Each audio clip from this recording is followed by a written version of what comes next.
어디선가 르클레어 월드 챔피언십 소리가 들리는데 이렇게 너무 이른가요? 이번 호주 그랑프리에서 르클레어가 시즌 두 번째 우승을 가져가면서 2위인 러셀보다 24점 차이가 납니다. 팀메이트인 사인즈와 베르스타펜 둘 다 리타이어를 하게 되면서 둘과 거의 40점 차이가 나 르클레어는 점차적으로 점수차를 내기 시작했습니다. 레이스 자체는 솔직하게 말하자면 조금 지루했습니다. 멜번 서킷은 원래 오버테이킹이 힘들기로 유명하고 원스톱 레이스다기 보니까 드라이버들 간의 레이싱이 크게 없었습니다. 르클레어는 솔직히 이번 레이스에서는 넘사벽이었습니다. 폴 포지션부터 레이스 우승까지 모든 랩을 선두로 달리고 패스트 랩까지 달성하면서 르클레어는 커리어 최초 그랜드 슬램을 이루었습니다. 2위였던 페레즈와는 20초 차이가 났고 리타이어하기 전까지 르클레어를 견제하던 베르스타펜은 경기 내내 1초대로 들어오지도 못했습니다. 여기서 더욱더 신기한 것은 페라리는 아직도 첫 레이스부터 새로운 업그레이드 자체를 들고 오지 않았습니다.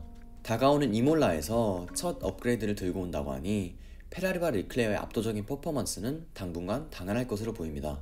만약에 사인츠가 이몰라에서 우승으로 르클레어와의 포인트 차이를 좁히지 않는다면 페라리는 르클레어를 선호할 것으로 보이기 때문에 사인츠에게는 다음 경기가 어떻게 보면 자신의 커리어의 가장 중요한 경기가 될 수도 있습니다.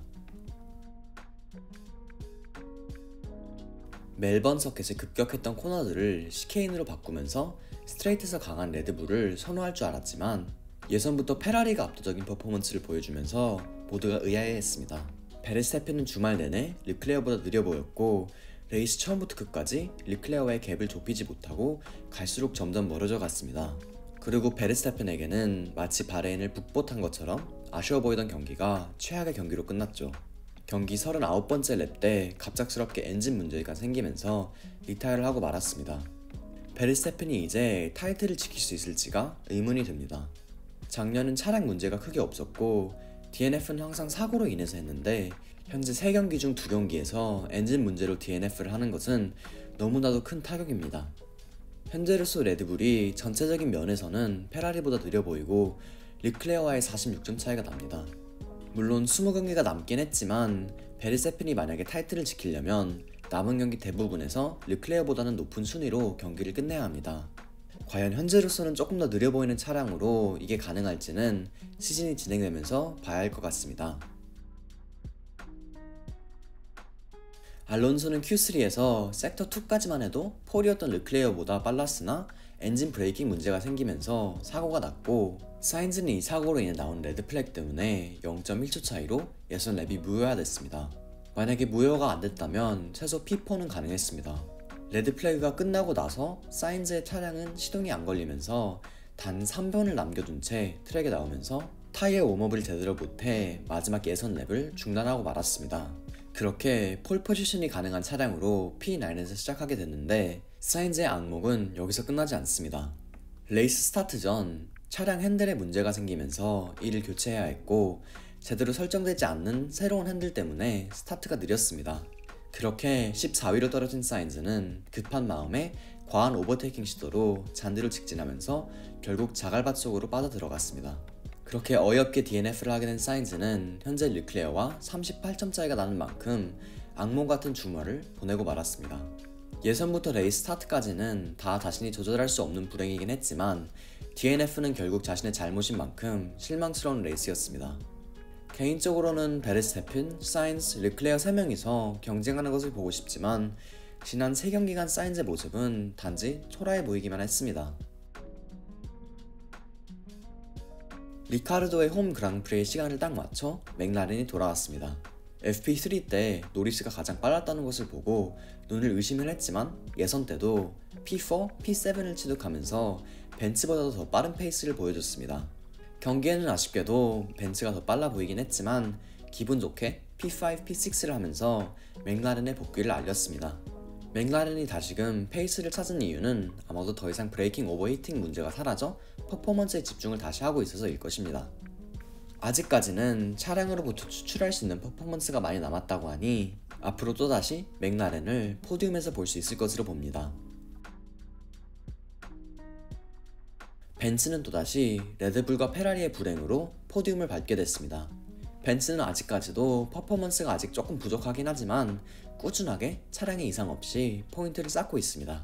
이 꾸준함 덕분에 벤츠는 페이스가 훨씬 더 강한 레드불보다는 팀 순위권에 앞서가고 있습니다. 그리고 지난 바레인과 제다와는 달리 벤츠는 확실히 레드불을 따라잡을 수 있을 것으로 보였습니다.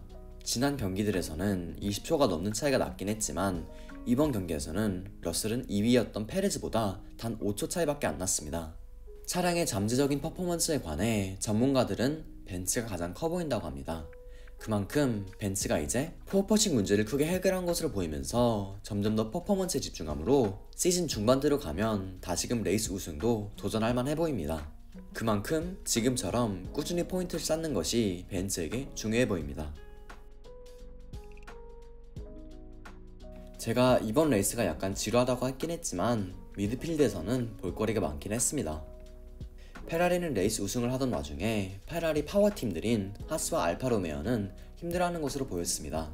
하스는 점차적으로 퍼포먼스가 떨어져 나가고 있고 알파로메오는 포인트 취득을 위해 의존할 수 있는 선수는 보타스뿐인 것으로 보입니다. 알피는 맥라렌과 비슷한 페이스를 보이긴 했지만 레이스에서는 오버히팅 문제와 타이어 퇴보 문제로 인해서 좋은 레이스를 펼치지 못했습니다. 이번 시즌에서는 레이스마다 미드필드가 새롭게 나열될 것으로 보입니다. 현재로서는 맥라렌과 알핀이 위에 서 있고 중간에는 하스와 알파로메오, 그 바로 뒤에는 아스톤 마틴과 윌리엄스로 보입니다. 윌리엄스 같은 경우에는 알본이 놀랍게도 레이스 마지막 랩까지 하드로 달리다가 필수적인 피트를 하면서 알론소의 타이어 문제 덕분에 겨우 P10을 취득하면서 윌리엄스에게는 소중한 1포인트를 안겨줬습니다. 피렐리는 하드 타이어가 딱 40랩까지만 사용 가능하다고 했는데 알본은 이를 57랩을 사용하면서 엄청난 타이어 관리를 보여줬습니다. 이번 경기는 르클레어의 경기였습니다. 아무도 그를 근접하지도 못한 엄청난 경기력을 보여주면서 레이스 우승을 했습니다.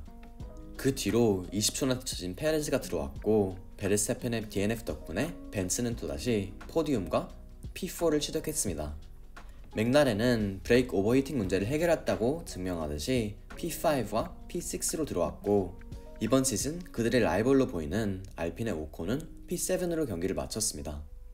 보타스와 가슬리 또한 포인트 안에서 경기를 마쳤고 알본은 드디어 F1 복귀 이후 포인트 취득에 성공을 했습니다. 그 밑으로는 알파로메오와 조와 알본과 비슷한 전략이었지만 페널티로 결국 P12도 떨어진 스트롤이 있었습니다. 하스는 잊어야 할 만한 주말을 보내면서 P13과 P14를 했습니다.